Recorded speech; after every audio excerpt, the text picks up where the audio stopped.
Hey, what's up YouTube? It's Logan, the Metal and Beer Snob, and tonight I'm going on a big undertaking. I want to talk about my all-time favorite bands. So, I've been doing this channel for, probably over 2 years now, and I feel like it's about time that I let you guys get to know me a little bit better, actually open up about what bands are really the most important to me over my 15 plus years of listening to just all styles of metal music and really just music in general. I wanted to just make a video that just scrunches it all in into a long video. Like, this is not going to be a quick run through these bands. I was originally just going to talk about 10, but god damn it, that was impossible. So here are my top 20 favorite metal bands, period. The order could change. I've probably forgotten at least 5 or 6, but you know what, just trying to think about that gives me a headache. So let me just say that looking at my collection, these are the 20 bands that stood out to me to be the most important best bands overall. So let's dive in.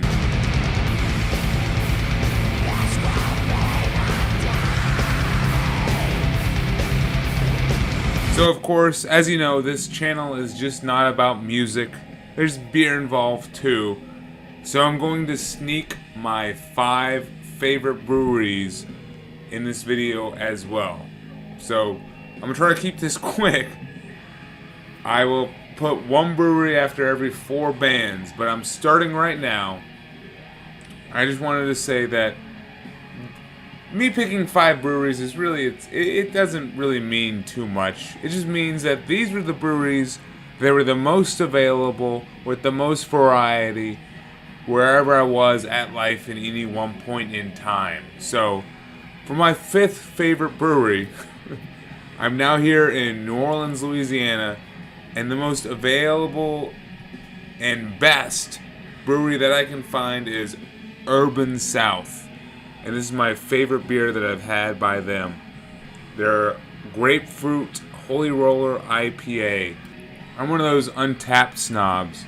And this is a 4.25 on Untapped, which means it is a great beer for me. So, and they have a wide variety of good beers too.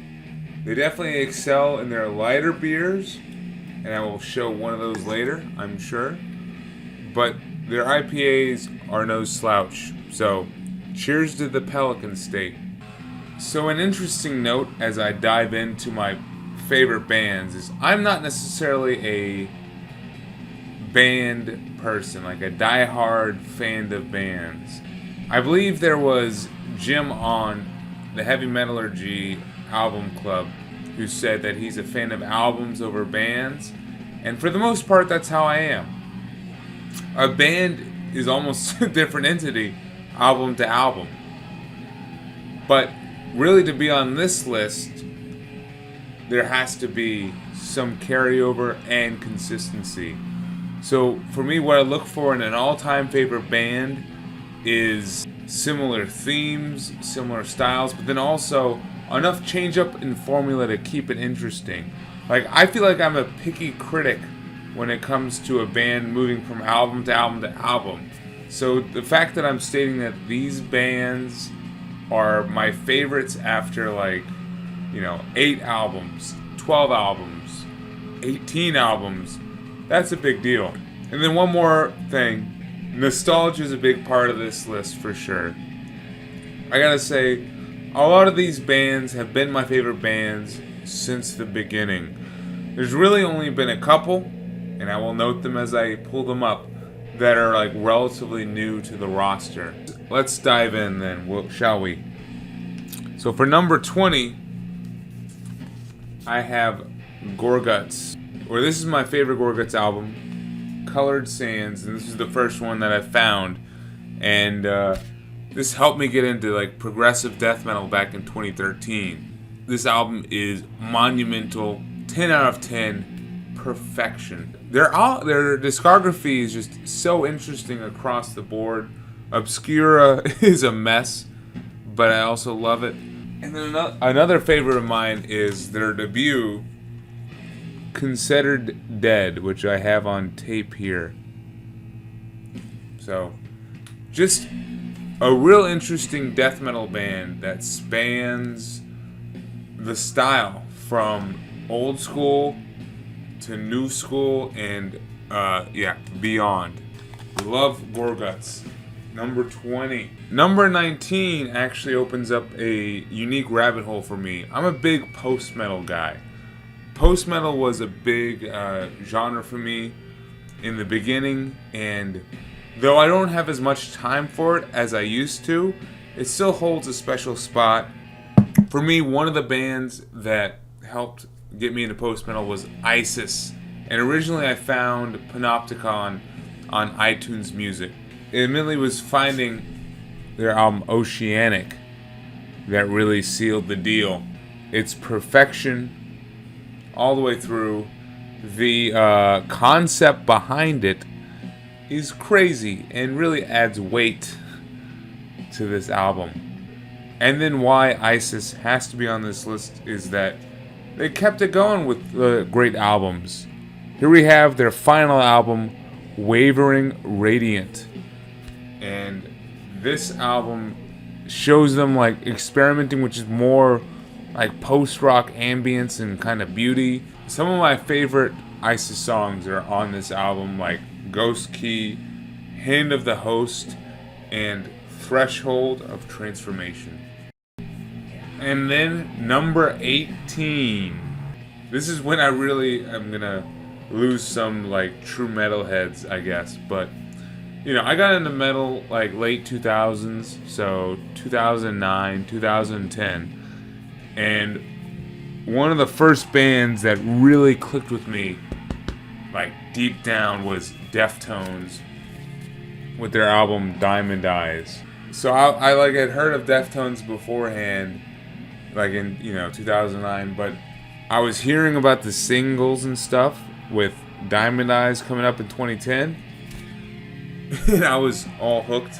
I guess I was already understanding the weight of this album, that this, after their bass player Chi had passed away, this one was supposed to be a send-off and a return to form at the same time, and holy shit, to me, it feels like that. I've kind of attached myself to this album as just an emotionally somber but angry and bitter release. So there's just a lot of great emotions in here. Royal Track 2, one of my favorite songs. Period. That scream at the end, holy shit. But then I also love like old school Deftones. I mean, I could pull White Pony, I could pull Around the Fur. I even like their middle era, like Saturday Night Wrist. There's some really underrated songs on here.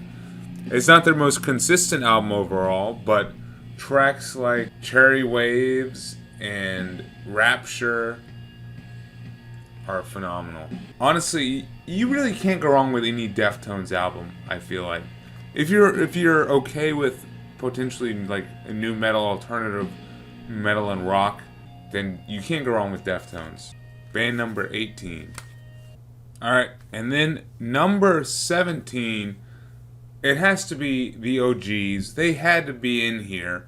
And honestly, it bums me out that they're this low, but I think their discography is too big for me to put them up higher with bands that I'm just so much more familiar with, And I am talking about Black Sabbath. So I really am only well known with the Dio era and with the Ozzy era. I really have to dive into the Tony Martin era a bit more, along with like other 90s Sabbath releases. They are an incredibly instrumental band, and I absolutely fell in love with the first 4 Ozzy albums back when I was first getting into the music. This to me is still my favorite Sabbath album, which I feel like is pretty, elementary, but I don't know. I love Paranoid. I just love the consistency of the commercial everyday songs with the deeper cuts that are just so heavy metal from fucking 1970, man. I mean, it's insane. Hand of Doom, Electric Funeral, Planet Caravan. Those are the deep cuts that make this album truly perfect. Adding on like Paranoid and War Pigs is just icing on the cake. They're also here because of how much I love the Dio era. And this is actually surprisingly my favorite Dio album. I say surprisingly kind of to myself. But Mob Rules is amazing. And I think this album's been getting a lot more love recently. But, dude, Turn Up the Night, Voodoo, The Sign of the Southern Cross, probably one of the best 3 opening tracks for a Sabbath album, period.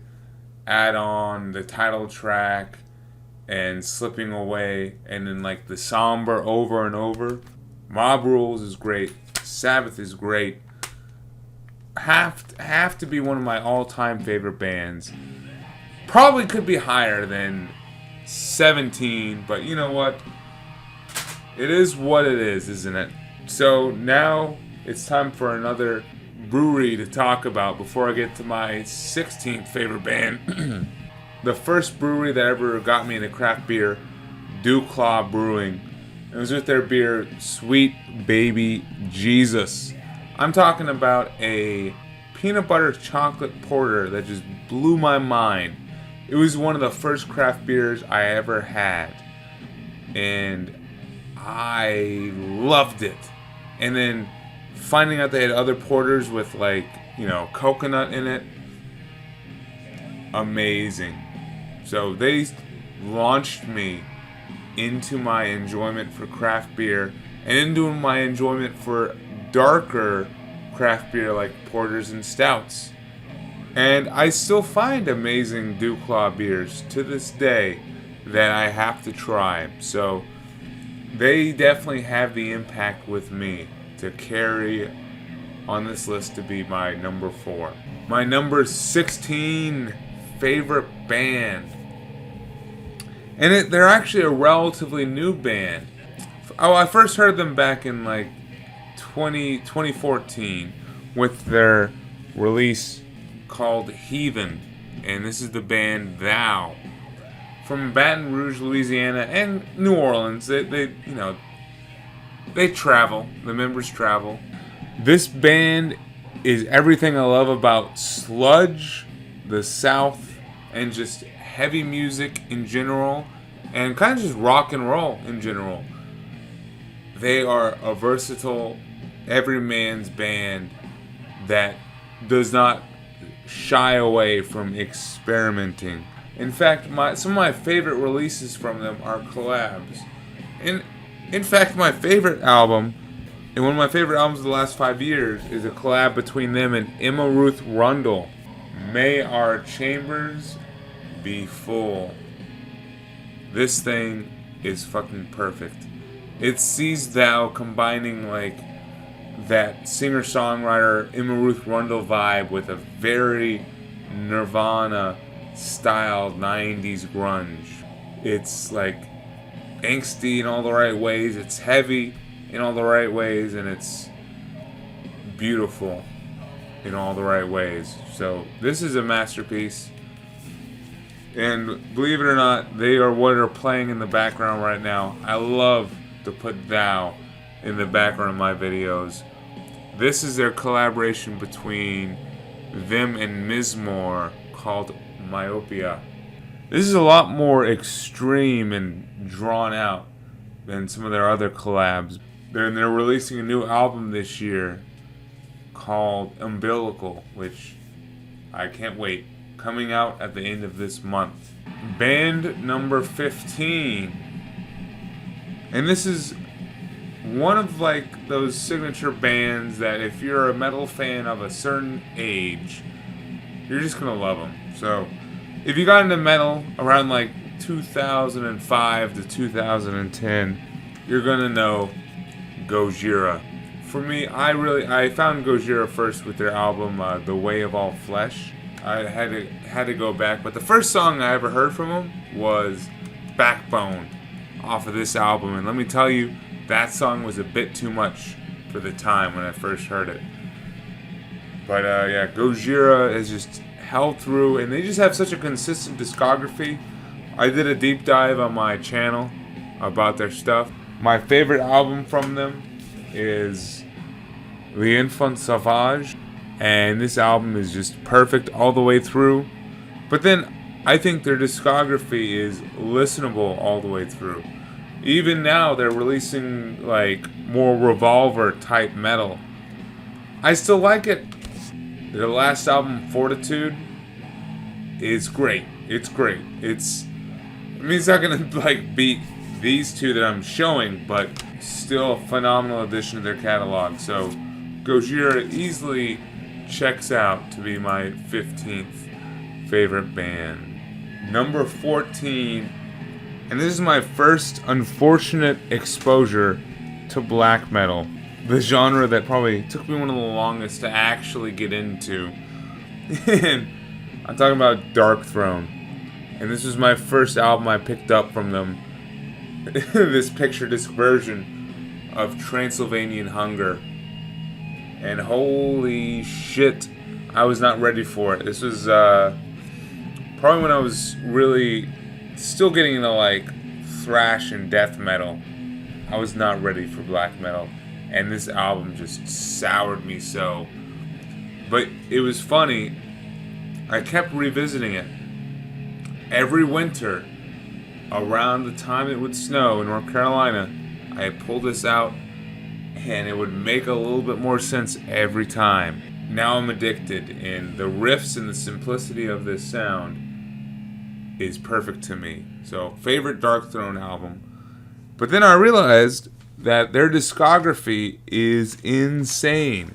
They, of course, have the trifecta of albums with Under a Funeral Moon and Ablaze in the Northern Sky. But then, as they get crazier, their songwriting is still just as fun. And it divulges into more interesting territories. I'm a fan of their middle crust punk era. Like, here's a favorite of mine, FOAD. I wonder what that stands for. But this is just like crust punk mixed with hard rock and the Church of Real Metal, Canadian metal, Raised on Rock. I love the cheesiness of this album.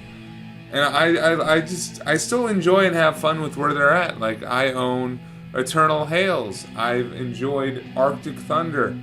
I still haven't heard their most recent album, so I won't comment on that one. I think I'm a fan of Dark Throne so far from beginning to end, which is pretty impressive for a band with 21 albums. And then on to band number 13, we're going back to post-metal. To potentially my favorite post-metal band, and I'm talking about Cult of Luna. These Swedes are just extremely consistent. I first heard them, Vertical, which is a scathing rendition of Metropolis. And they combine like electronic music in here to their post-metal viciousness. It's so fucking cool. But then you venture backwards, you venture forwards into their discography, and it's just consistent release after consistent release. I mean, here's another favorite of mine from 2019, A Dawn to Fear.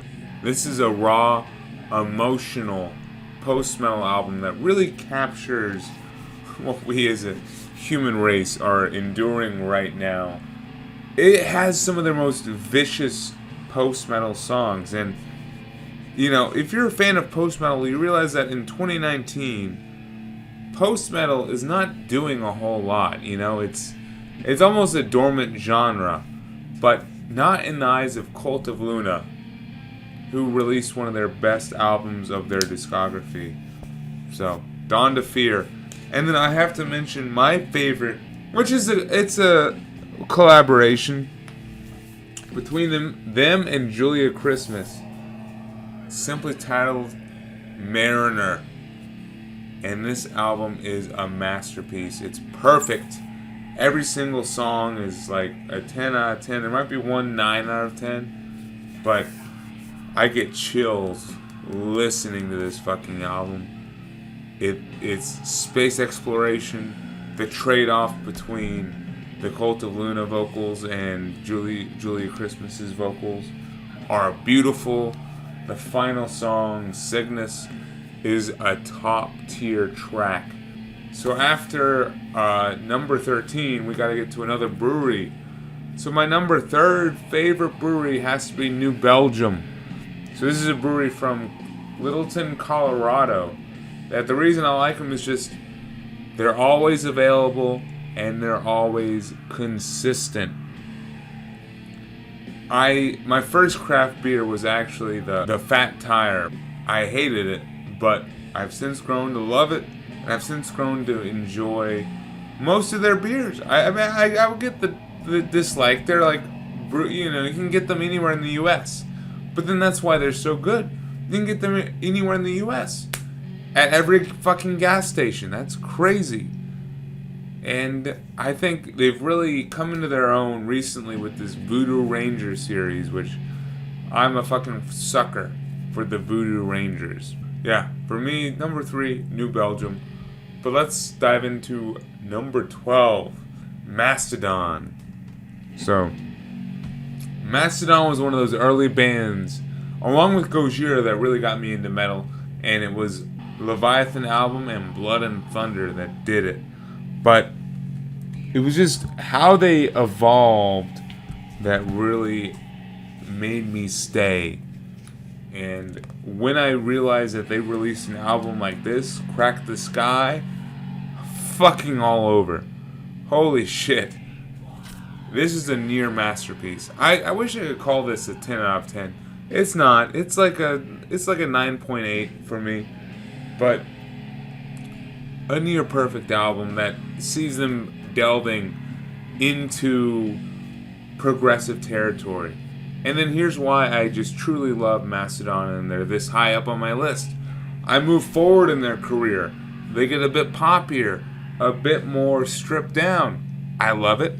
I move back in their career where they're just ravenous and monstrosity laden sludge with progressive and like extreme metal tinges, like on Remission. I love it.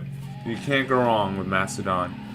And I think just as an American metal fan, they're so easily accessible in the live environment and on physical media. It's tough to deny the enjoyment of Mastodon. And I mean, maybe being in the South makes me also susceptible, but I love this band. Alright, number 11. And I'm excited to get to this band too. It's another one that does not have a perfect album, which a lot of these do, but Mastodon and this one don't. And I am talking about Yob. Yob is love. I mean, and that's reason enough to have it at number 11 on my list. Truthfully, they are here because of the consistency of their discography and their ability to be Yob all the way through it from beginning to end, and then write just spine tingling, life changing, life affirming songs like the ones on this album. I'm talking about Prepare the Ground and Adrift in the Ocean, with Adrift in the Ocean being my favorite Yob song. And then you dive back into their catalog and you find amazing albums like Catharsis here, where the title track, Catharsis, is just also amazing. No, Yob is phenomenal. Add in the fact that they're one of the best live bands out there. probably a top 5 live band for me.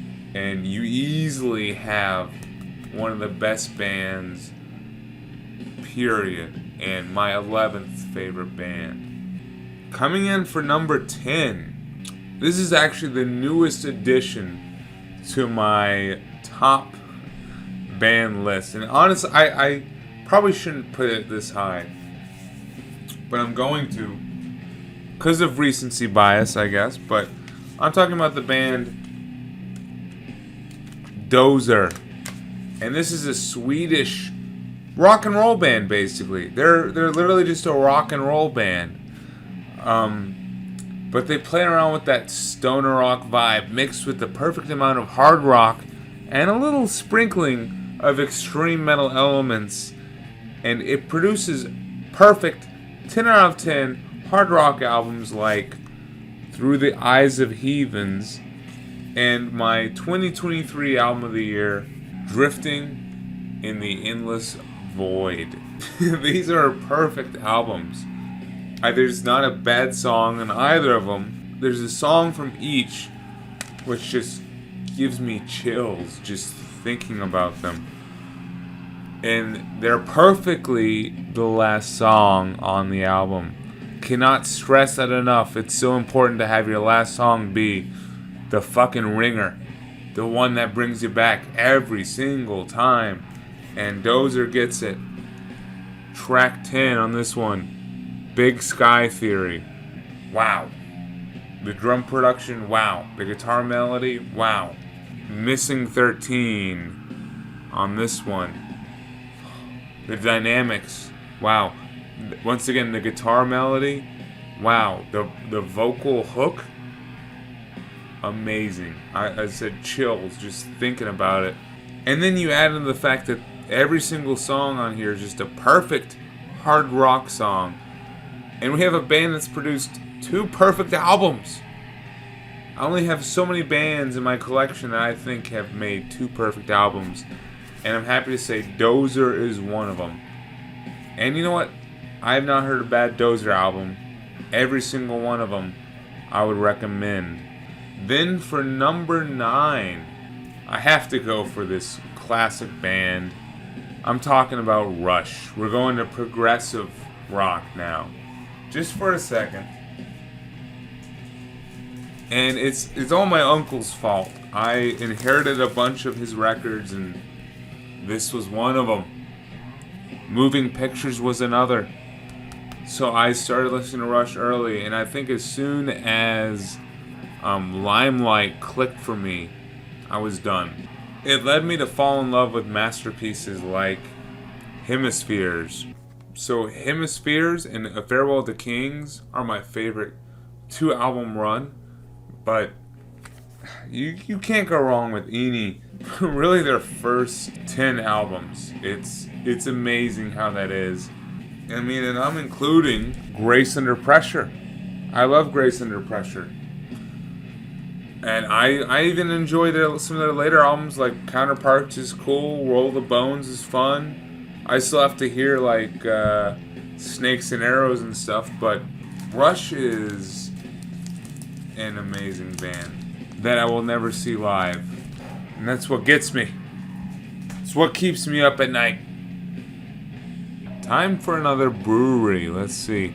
My second favorite all-time brewery is True Brewing out of Denver, Colorado.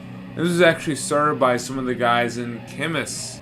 Another one of my favorite bands that, did not make the list, but it's fucking amazing. And, I can't help but be biased about True. They legitimately own the metal brewery. Like, they're the ultimate metal brewery. As a metalhead, how can I not love this fucking brewery? Their image, their beer names, their breweries themselves. I've been lucky enough to go out to their one in Colorado, and now they've opened up one in Asheville that I have to go out to. True Brewing is indeed, as a metalhead, one of the best places, and I do love their beer. True Brewing, all the way. Cheers. Number 8 favorite band. Going back to death metal. So, one of the most intense death metal bands that legitimately scared the shit out of me when I first heard them, Immolation. And this was the fucking album right here. I remember when I first picked this up on CD and first heard it, I could not finish it. For the longest time, I was stuck on the first two tracks, Hire a Coward and Father, You're Not a Father. Father, You're Not a Father is an insanely fucked up song. This album right here, 10 out of 10, masterpiece. One of my favorite death metal albums, period. And then to come to realize that they are perfect front to back. Like, there's really not a bad Immolation album. And I don't say that lightly. You know, I haven't heard Harnessing Ruin, so maybe that's bad. But everything else I've heard, and everything else is great to perfect. I mean, and here's an example. Here we are, 2017, Atonement comes out, and this album just destroys your in lists. Songs like When the Jackals Come, Fostering the Divide, Lower, just easily fit into Immolation's catalog. Look, I got the shirt. I've seen them live twice. Immolation are the real deal when it comes to true death metal and writing truly dynamic riffs and just blasphemous songwriting, which is not blasphemous for the sake of being blasphemous. There's a lot of truth in there. This doesn't sound like posturing. Neither does this. My seventh favorite band, and I can't believe they're this far down. This is crazy. But I have to be talking about one of the original greats for me, Iron Maiden. And you're probably wondering why the fuck am I pulling Final Frontier. Yeah, this is my first Iron Maiden full length. And I remember being hyped when this came out, because this came out in 2010. I was getting into metal 2009 to 2010. So I was hearing the singles like The Final Frontier and El Dorado and just loving it. Unapologetically loving it. And then when this came out, every single song was perfect to me. Mother of Mercy, The Isle of Avalon, the longer tracks, fucking The Talisman, The Man That Would Be King, When the Wild Wind Blows. Amazing. And then I got to see them for the first time back in 2013 on their Made in England tour, where they played the majority of Seventh Son of a Seventh Son. And this is without a doubt my favorite Maiden album. There's not a single bad song. The only one that I would say is like not a 10 is The Prophecy. But still, that's like an 8 or a 9, you know? Every single other song, perfect. Infinite Dreams, The Evil That Men Do, and The Clairvoyant give me chills. Perfect album. And then I'm not even talking about the majority of the rest of their discography, which I think is great. I mean, I like Fear of the Dark. I enjoy No Prayer for the Dying. So Iron Maiden has to be up there. Has to be. My sixth favorite band is Faith No More. And I'm cheating here a little bit because it's Faith No More and Mike Patton's side project. So I first got into Faith No More with the release of, or with finding The Real Thing through hearing, of course, the overplayed but still awesome Epic. And that album clicked but didn't fully click. And then I found this album, Angel Dust. And this album clicked, but also didn't fully click. But when it did, this album is a masterpiece. Every single song is a 10 out of 10. And I can't say that about too many albums, that every single song is a 10 out of 10. But this one truly is. It's perfect. It's weird, it's bizarre, it's all over the place. It's a mess, and it's perfect. And I love it, and I Yeah. Probably one of the most important albums to me. Fucking Angel Dust. King for a Day, Fool for a Lifetime is starting to get up to that level as well. But as I said, I have to cheat, and I have to say that I've recently fallen in love with California by Mr. Bungle. Every single song on this album is perfect and weird and bizarre and just like, what the fuck is going on, but perfect. And now I'm finally getting to Peeping Tom, a fully Mike Patton like trip hop side project. Weird as fuck, but also great. Cheers, Mike. And all of Faith No More, too. Number 5. We're here in the top 5. Holy shit. How long has it been? Converge. I'm a metalcore fan. Through and through. And truthfully, Converge is not quite a band that I view as metalcore. They're just an extreme band. Extreme metal band. I don't know what you would call them. They're an everything in one band. I first encountered them with their single, The Axe to Fall, and then with their album, The Axe to Fall. One of my favorite albums. I don't want to mention that one because I didn't pull it out. It's over there.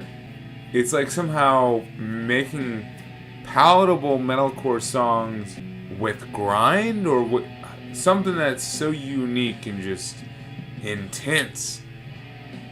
You have to pay attention. But then at the same time, they balance it out with all these other different pieces to their music. This is their magnum opus, which I found right after hearing Axe to Fall, Jane Doe. I mean, obviously I was like a sappy teenager when I found this. So I fell in love with the lost romance, your loved one becomes a stranger concept behind it. It's a perfect album. And it ranges from just pure rage to even a more like dialed back, like post-metal vibe. And this is a perfect 10 out of 10. The other release I want to show off is their most recent one, The Dusk in Us. I just like this album because of the simplicity of it. It's a bit more stripped back for Converge, It's like even the more visceral, grind-oriented songs are catchy and have a hook. And then when they really want to strip it back to like a post-rock or alternative metal vibe, it really carries through. But then what really holds it all together is just this dark cloak, like this central figure here that just merges everything into a cohesive piece. And I think that's what makes Converge just a good band. They write just great albums. They're not focused on songs, they're focused on crafting an album that fits and that works into their career and their trajectory. And The Dusk in Us is no different. Number 5, Converge. Here we go, the top 4. Time for another beer and another favorite brewery. But first, to harken back to my Louisiana brewery, I like. This is Paradise Park from Urban South. When it comes to lagers in Louisiana, you can't get better than this one. But when it comes to beer, anywhere, you can't get better than Burial Brewing out of Asheville, North Carolina originally. And Burial just does a great job of being like a metal brewery, but not quite. Like all their themes are metal. All of their can art is metal as fuck. Their beer names are metal. How the beer tastes is just fucking brutal. But then at the same time, you just call them a hipster brewery. But I know they're not. I know they're fucking secret. They're a metal brewery. Down at their core. And they have some of the best stouts I've ever had, period. I'm talking about 15% plus stouts that are technically illegal to sell in North Carolina that I had from there that taste like double chocolate cake fucking bourbon, like upside down pineapple cake, coconut, just you name it. That's what these stouts can taste like. And then you add in the rest of their beer, you can't go wrong. They have some of the best pilsners I've had. They've had some of the best IPAs I've had. Their lagers are light and refreshing. Oh, man. Don't even get me started. Burial is my favorite brewery, and I miss them so much. So, cheers. But now, to find my top 4 favorite bands. So, number 4 is my favorite death metal band. And surprise, surprise, it's Death. I didn't dig that hard to find this one. But no, this album right here, Scream Bloody Gore, one of the first death metal albums I ever heard. I found it on CD for use, and I think the thrash metal intensity, but then also the great songwriting is really what clicked with me. Like, there are legit strong choruses on here which stand out. I mean, Zombie Ritual, Denial of Life, Sacrificial, Regurgitated Guts, Evil Dead. Every single song on here, it's immediately stuck in my head. I came out as a metalhead around the time that Relapse started to do the Death reissues. So I came in on the ground floor for getting into albums like Human, Individual Thought Patterns, and for me, most importantly, The Sound of Perseverance. And this is my favorite Death album. And it's weird because, I mean, I would consider it like a progressive metal album more so than a progressive death metal album. So it does start to cross that line. And it's just weird to hear how Chuck felt about this, you know? He wanted this to be Control Denied. But here it is, still Death. The ball and chain that was dragging him down. And to me, that's what makes this a masterpiece. It sounds so, like, emotional, and the vocals sound so much like they're trying to be something else that they're not. And they can't get there. And on tracks like Spirit Crusher and Flesh and the Power It Holds and To Forgive Is to Suffer, the vocals are just so vicious. But the riffs and the drumming are really what holds this album together and makes it a masterpiece. Some of my favorite all-time metal riffs are on here. Story to Tell, once again Spirit Crusher, A Moment of Clarity, and then Richard Christie is just a top drummer. And then when I add on any Death album, they're all amazing. Every single Death album is at least an 8.5 or greater. I can't think of another band with a 7-album run where there's not an album that's below like an 8. But here we go with Death, and I said 8.5. Top 3. Here we go. People can roll their eyes if they want, but for me, my third favorite band overall is Tool. It's just such a formative band for me. Back when I was getting into music, I did encounter their music videos and this CD right here, Enema. It's a perfect 10 out of 10 CD and album.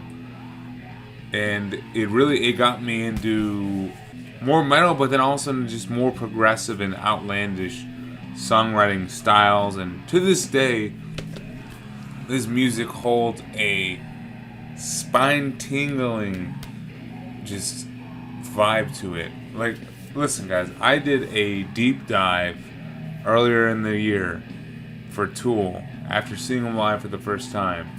Preparing for that deep dive and seeing Tool live, I had the same experience as I did back when I was first listening to them when I was like 17 and 18. It blows my mind. Tracks like Eulogy, H, 46 and 2, Hooker with a Penis, Jimmy, Push It, the title track, and Third Eye are all amazing. And guess what? I just named the whole album, except the interludes, which are still, wow, they still work. And then I'm not even talking about like Lateralis, which is the fan favorite, which great album too. But then my other favorite from them, 10,000 Days, and this is them at their most like emotional and vulnerable, mainly due to Maynard James Keenan and the loss of his mom, Judith Marie. That's the basis of this release. But then at the same time, there's still like the humor and the intensity from this album compared to Lateralis. So I just love Tool, and I even love their latest album, Fear Inoculum. Once again, if you want to know more, check out the deep dive I did, number 2. So when I first got into music, I was mainly listening to individual albums that were given to me secondhand.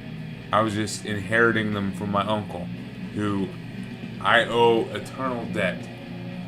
But the first band that I went out and bought myself was a band called Alice in Chains. And I bought one of their greatest hits. And my life has not been the same for better or worse. Here I am. But I got into Alice in Chains right around 2009, which is the time that this album came out. It was very interesting to find this band where the lead singer had passed away, but they were still about to release music and supposedly a triumphant comeback album. And I bought Black Gives Way to Blue on the release date in 2009 while I was first getting my license. This was amazing. This was an amazing album to experience. It's not perfect, but to me it's like a 9 out of 10. And then as soon as I finished listening to that, or as soon as I picked it up, I realized I could get the rest. So I bought Dirt, I bought Facelift, I bought Tripod, I bought Sap. Dirt blew my socks off, and I realized that this is a special album. This is one of those albums where every single song is perfect or near perfect. This album is an amazing 10 out of 10, which could only be surpassed by the EP, which was released 2 years later in 1994, Jar of Flies. This is beautiful. This is just spine-chilling. I have such an emotional connection to Rotten Apple, Nutshell, No Excuses, Whale and Wasp, and Don't Follow. It doesn't even measure up to other musical albums, you know? Jar of Flies is a beautiful, perfect album. Dirt is not far behind, if not right at the same level. So, Alice in Chains will forever hold a special place in my heart and be in the top 3, if not the top 2 or 1. So that leaves one band, which is, it's crazy. This is my favorite band of all time, honestly. I would have thought it would be like Alice in Chains or like something else. Not a fucking black metal band, but sure enough, it is. And I think it's because of the time that this band came into my life. I discovered Agalloch freshman year of college, and I was a lonely piece of shit. I first heard Pale Folklore right after the first semester of my freshman year. It was everything that I was feeling. It was everything that I wanted to feel, but felt like I couldn't. It was just triumph through loneliness. I didn't want to make friends after that. I had Agalloch. It's honestly, it's bizarre. It's why music is so beautiful to me. Is it can occupy so many different roles in life. You don't even know what it's doing until after it's already done it to you. But Pale Folklore was there for me when I really just needed something to be there for me. And that is why it is always my number one album, and Agalock is always my number one band. Because after I got into Pale Folklore, I found out they had the Mantle. And then I got into the Mantle the next year at college. And holy shit, it did the same exact thing. The same fucking thing. And then I realized, oh, it had Ashes Against the Grain. So the next year I was at college, I listened to Ashes Against the Grain. Same fucking thing. I did catch up to where they were at in 2014. Serpent in the Sphere. And this is still a very serviceable and a phenomenal album. This is an 8.4 out of 10 for me. Agalock is my favorite band, period. They're the only band that have 3 albums that I view as perfect all the way through, with Pale Folklore, The Mantle, and Ashes Against the Grain. And then their other 2 and their EPs, please listen to them. So there you have it. My longest video to date about my favorite bands. I don't know. Hope you feel like you know me a little bit better. This is a long fucking video. If you watch this whole thing, cheers to you. You now know my favorite bands, and I would kind of want to know yours too. So drop them in the comments down below, or make it a follow-up video if you can. And hey, thank you for watching. Drink good beer, listen to good metal.